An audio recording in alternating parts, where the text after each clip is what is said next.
We go into fat storage mode when our blood sugars and insulin levels become elevated. So by starting with protein and veg, we can slow down the release of sugar and starches from carbs and desserts, reducing the time that we spend in fat storage significantly.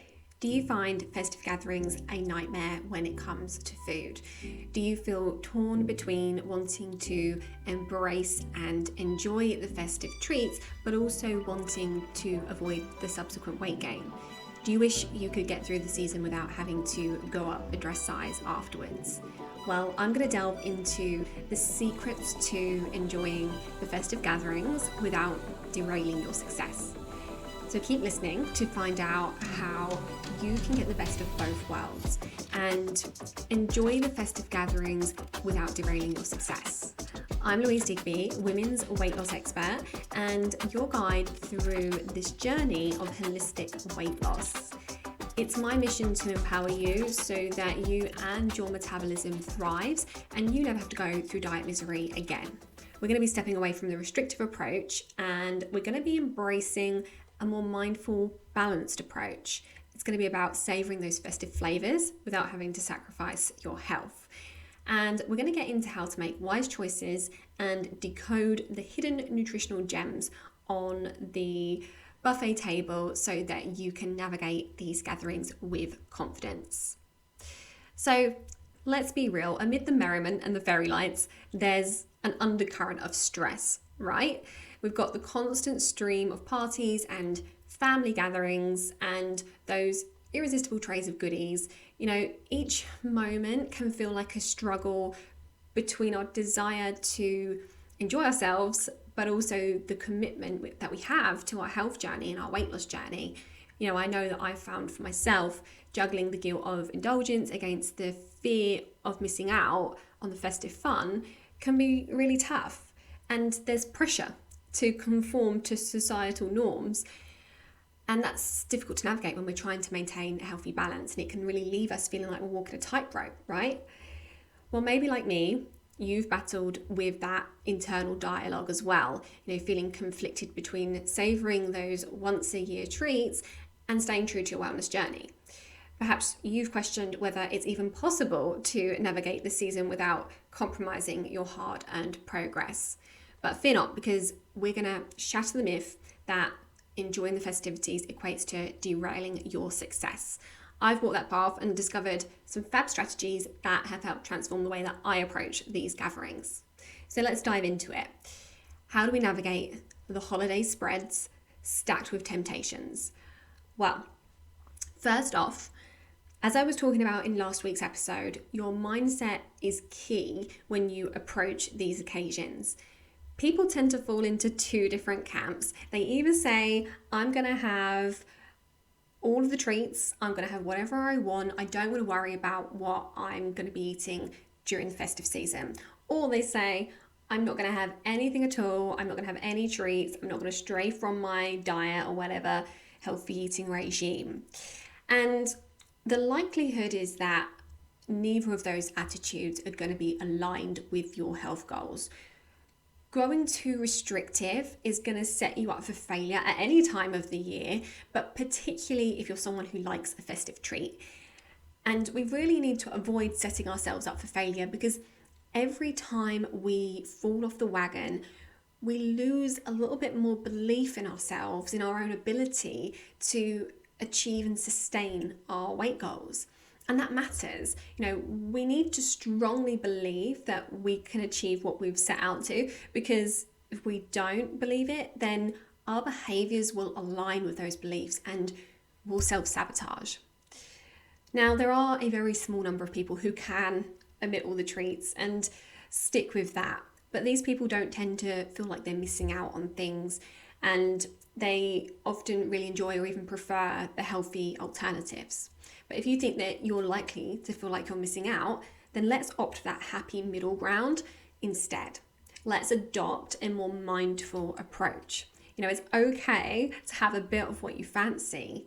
So I suggest, before heading to an event or a gathering, set an intention. Perhaps you could focus on savouring the flavours and enjoying the company rather than fixating on the food. And another powerful tip is to prioritise nutrient-dense options.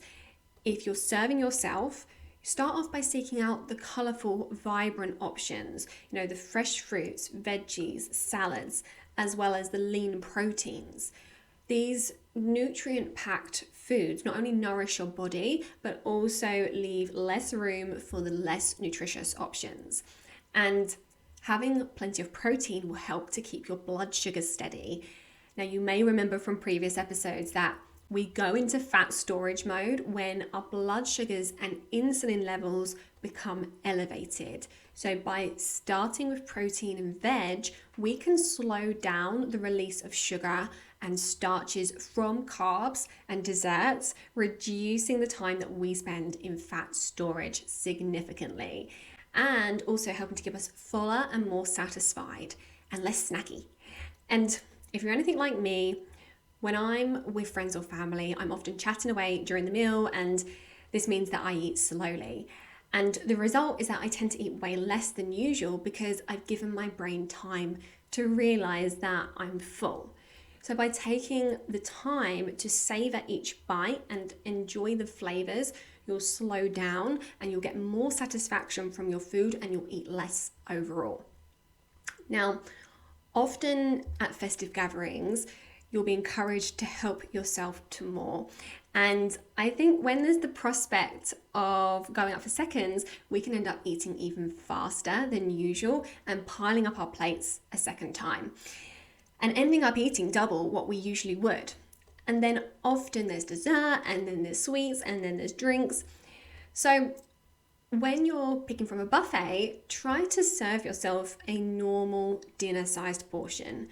And after eating mindfully and slowly, give it a good 5 to 10 minutes before deciding whether to go for seconds.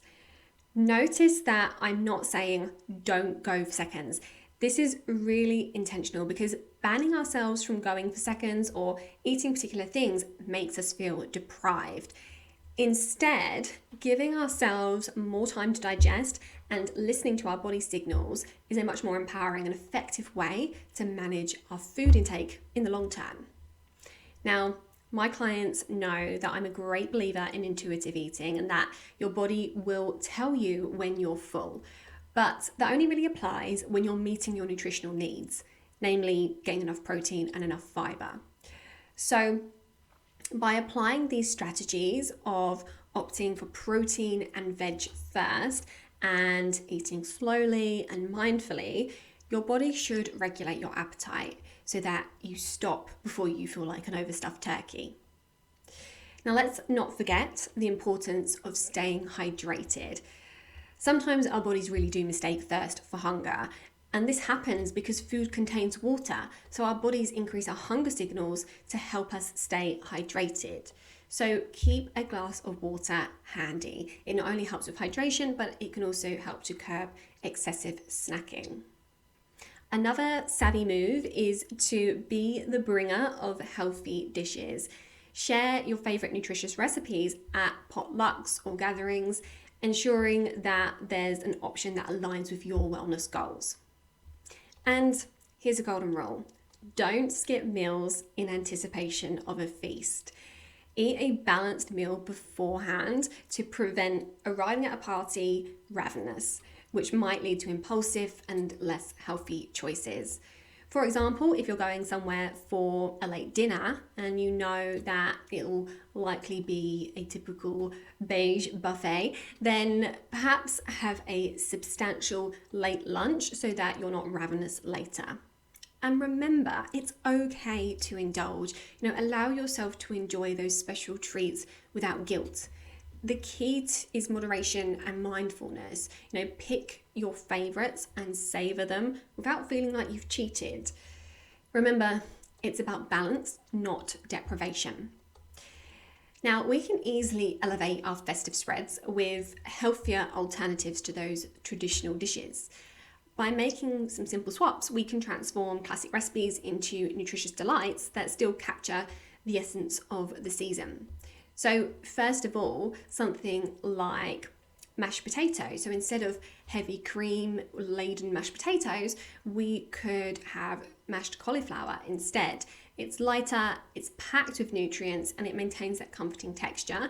And I actually prefer this to normal mash. I know people get sick of how cauliflower replaces lots of different carbs, but this is one that I think is actually really, really yummy and a bit of an upgrade.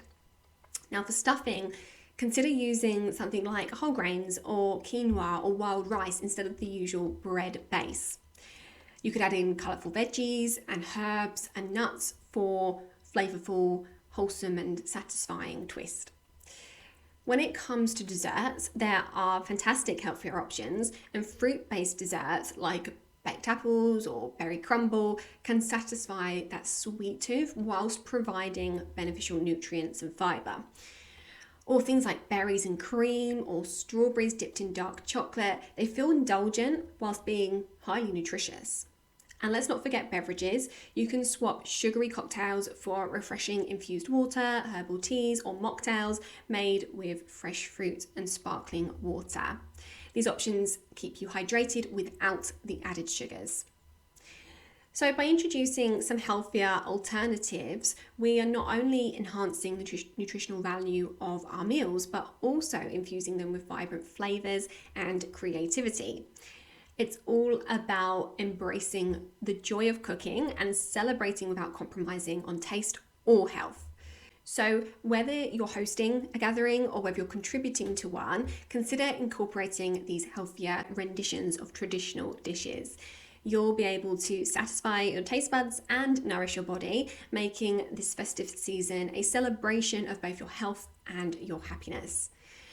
Overall, it's important to remember that Christmas or any festive occasion is just one day. It shouldn't derail your progress or cause undue stress. While these celebrations hold, significance in our lives, they are just moments in time within a broader journey towards our wellness. It's about embracing the joy of these occasions without allowing them to overshadow our long-term health goals. So by adopting a balanced approach and implementing the strategies that we've discussed, we can enjoy the festivities without the guilt or worry. And remember, a single day of indulgence doesn't define your progress. It's the consistent efforts that we make every day that truly matter. So if you find yourself enjoying a few extra pigs in blankets or an additional mince pie on Christmas Day, grant yourself grace. The most important aspect of this journey is resilience, bouncing back from the moments of indulgence and staying committed to your well-being. It's about embracing the occasional splurge as part of a balanced lifestyle and moving forward without self-judgment or guilt. So, as we celebrate the magic of Christmas and other festive occasions, let's cherish the moments, relish the flavours, and keep our sights set on our holistic health journey, because in the grand scheme of things, it's about progress and not perfection. Thank you so much for joining me today. If you've enjoyed this episode, make sure you hit follow, hit like, hit subscribe. And if you want to talk to me about anything that I've discussed, you can reach me by searching at Louse Digby Nutrition on TikTok, Facebook, or Instagram. Thanks again, and I'll see you next time.